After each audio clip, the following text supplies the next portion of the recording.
Shalom. All praises, glory, and honor to Yahweh Bahashem Yahushua Bahashem HaKadosh. Double honors unto the apostles and elders of JMS, who are the true leaders of Israel today, and salutations to all of the Akim who do this work in truth and sincerity, who risking their lives and their freedoms to do so, as well as the scattered Israelites who come looking like the heathen but are not, by way of their forefathers' seeds, who are Israelite men. The true name of the Most High is Yahweh, and his son's name is Yahushua. And the Lord's holy chosen people are the so-called Negroes, Latinos, and Native Americans, as we're the ones who suffer under the curses in the book of Deuteronomy.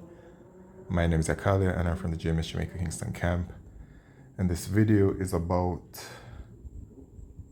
the lineage of your father, and that it is what determines which nation you belong to. Okay? Because right now, I'm seeing some madness that is being put out there that apparently you're a Mamzer if you do not have a mother that is an Israelite, which is complete madness. Complete and utter madness. Okay? You are what your father is, and I'll show it to you in the scriptures. Okay? Let's just start with Numbers chapter 1 and verse 18.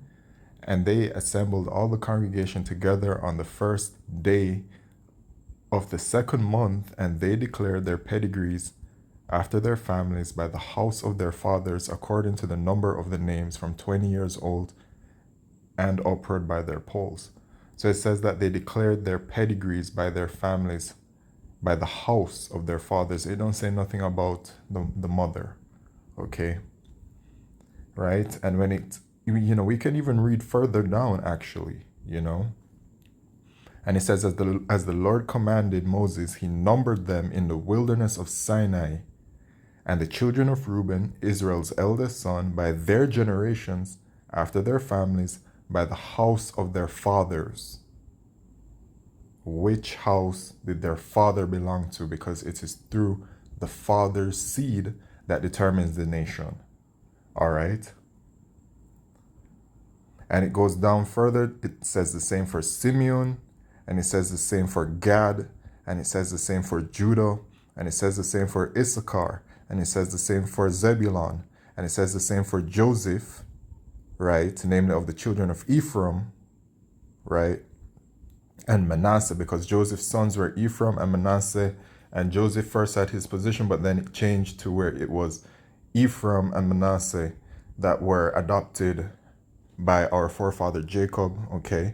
And it says the same thing by the house of their fathers for all of the tribes, Benjamin as well, Dan at that time, and then Asher, Naphtali, okay? All of the tribes of the children of Israel, okay? And this shows you that when you look at the lineage, okay, or the pedigree, that it is by way of the father's seed. Now let's go back to this 18, Numbers 1 and 18, and we look at the word pedigree, right? Pedigree, yalad, to bear, bring forth, beget, gender, travail, to bear, bring forth. All right, and if you know anything about beget, it is men that beget children, not women. Okay, men beget children. Okay, here it is, the word beget, especially of a man, only of a man, bring a child into existence by the process of reproduction. So men beget children. All right, let's go to Etim Online, right, and look at this word pedigree here, okay, from the etymology. Early 15th century genealogical table or chart, right, and that's what it says. Descent indicated by genealogical chart. Okay, so that's what they have there for it. For the pedigree, it says the genealogical chart, table or chart, right? Let's look at the word genealogy or genealogical. Let's see what it says. Genealogy, line of descent, pedigree, descent, and this is from the 12th century, early 14th century. From late Latin genealogio, tracing of a family. Okay, the making of a pedigree. And the gene, okay, and this is why we go to the etymology. Gene says to give birth or to beget. And I already showed you that from Google, okay, modern day beget is by men. Men beget children.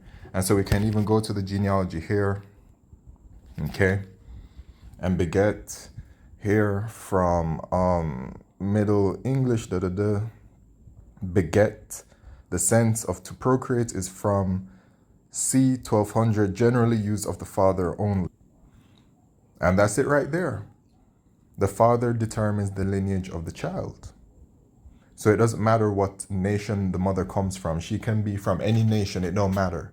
Once it is an Israelite man's seed within her, okay, and a baby is born, the baby is an Israelite. It don't matter what the mother comes from, okay, as long as the father is an Israelite man. And it's the same thing for all of the nations, actually. If an Edomite, who's a so-called white man, has sex with a so-called black woman, okay, the child is an Edomite. No matter what it is that the child looks like, the child could come out looking just like the mother. That's just a black Edomite. Okay? Yeah. It's just like that. And you have a whole bunch of black looking Edomites walking around.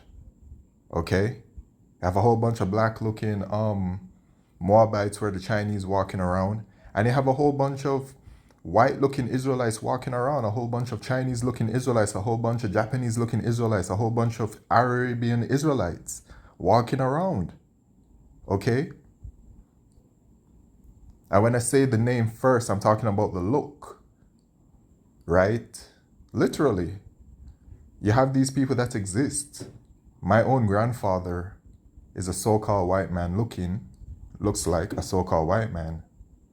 But he's an Israelite. Okay? How do I know that? Well, I'm teaching the word and I believe in Yahweh Shemishai sincerely. Even though, before, this Mamzer topic, on one of the videos that we did out here some years back, someone commented on the comment board asking, why is that Mamzer among you guys, referring to me? But that's just like a certain kind of madness and confusion out there. Like Esau Edom, he has put out there that like what you look like is what you are, which is not the fact at all. Actually, what you look like is really irrelevant. It's about the spirit, right? And where that spirit comes from, the lineage that it comes from, right?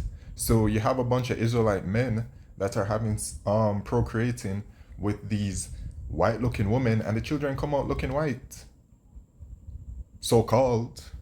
Look at since y'all into this garbage right here, okay, this garbage and the distractions of it, which by the way y'all need to focus on what's really going on, focus on the process. Look at this. Drake is an Israelite man, right? Y'all probably, they're probably gonna say that Drake is a Mamzer because his father looks like a so-called black man, right? And he's an Israelite, okay, because the spirit knows that Drake is an Israelite. And Drake's mother is a so-called white woman, a Jewish woman, They're probably going to say, oh, he's a Mamzer, But Drake is an Israelite because of his father's seed. And so Drake looks like that. He came out looking light-skinned. And then Drake's son, the mother looks like a so-called white woman. She looked like an Edomite. And look what the son looks like, right? He going to be white passing. He already is white passing. That's what they call it in the world. Right? But this child is an Israelite, and there are so many examples across the world of this. So many celebrities that are just like this. Okay? That's just what's happening. Oh, and I wanted to bring this out. Further to the whole Mamzer argument, if one were to really believe that the mother and the father have to be an Israelite, to be an Israelite when only the father has to be an Israelite, then what would happen to our lineage right now? Shall we go to the book of Ruth? So we know that Ruth is a Moabite, right? The Moabites are the so-called Chinese/Korean people, okay? Those are the Moabites. They're heathen. And Boaz, as it says in Ruth chapter 4 and verse 13, so Boaz took Ruth, and she was his wife.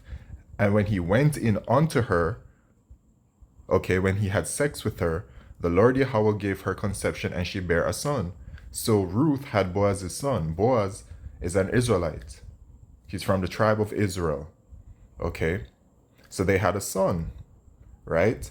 And when you look at Ruth, Ruth is the daughter-in-law of Naomi, wife of Boaz, and grandmother of David, right? So David's grandmother is this. But according to that logic, that the madness that people are putting out there, that means that Boaz's son is a Mamzer, and as such invalidated because Ruth is a Moabite.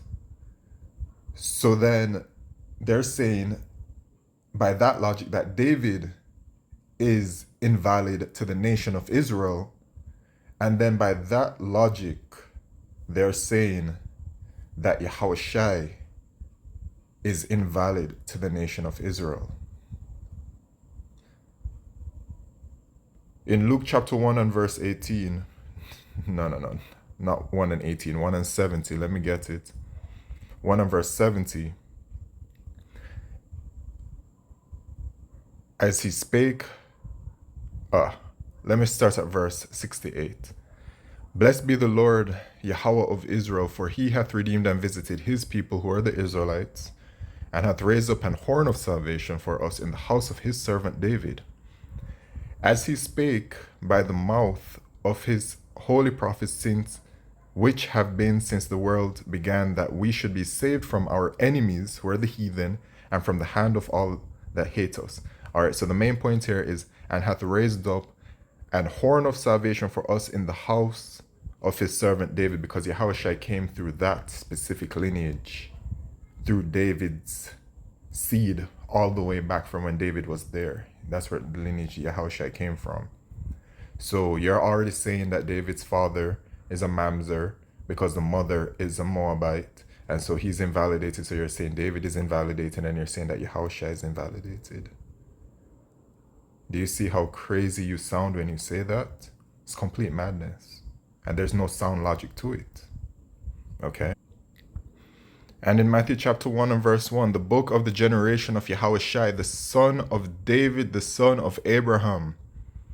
Abraham begat Isaac, and Isaac begat Jacob, and Jacob begat Judas and his brethren, and Judas begat Phares and Zara of Tamar, and Phares begat Esrom, and Esrom begat Aram, and Aram begat Aminadab, and Aminadab begat Nason, and Nason begat Salmon, and Salmon begat Booz of Rechab, and Booz begat Obed of Ruth, and Obed begat Jesse, and Jesse begat David the king, and David the king begat Solomon of her that had been the wife of Urias, and Solomon begat Rehoboam, and Rehoboam begat Abiah, and Abiah begat Asa, and Asa begat Josaphat, and Josaphat begat Joram, and Joram begat Ozias, and Ozias begat Joatham, and Joatham begat Achaz, and Achaz begat Ezekias, and Ezekias begat Manasseh, and Manasseh begat Amon, and Amon begat Hosias, and Hosias begat Jeconias and his brethren about the time they were carried away to Babylon. And after Babylon they were brought to Babylon. Jeconias begat Salathiel, and Salathiel begat Zerubbabel, and Zerubbabel begat Abiud, and Abiud begat Eliakim, and Eliakim begat Azor, and Azor begat Sadoc, and Sadoc begat Akim, and Akim begat Eliud, and Eliud begat Eleazar, and Eleazar begat Mathan, and Mathan begat Jacob, and Jacob begat Joseph, the husband of Mary, of whom was born Yahushai, who is called Hamashiach.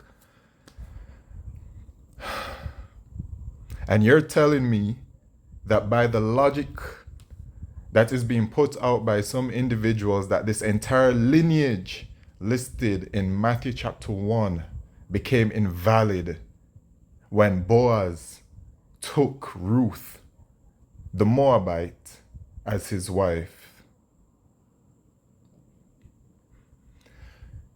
With that, I'd like to say all praises, glory, and honor to Yahweh Shemishai Bashmukal Kodesh. Shalom.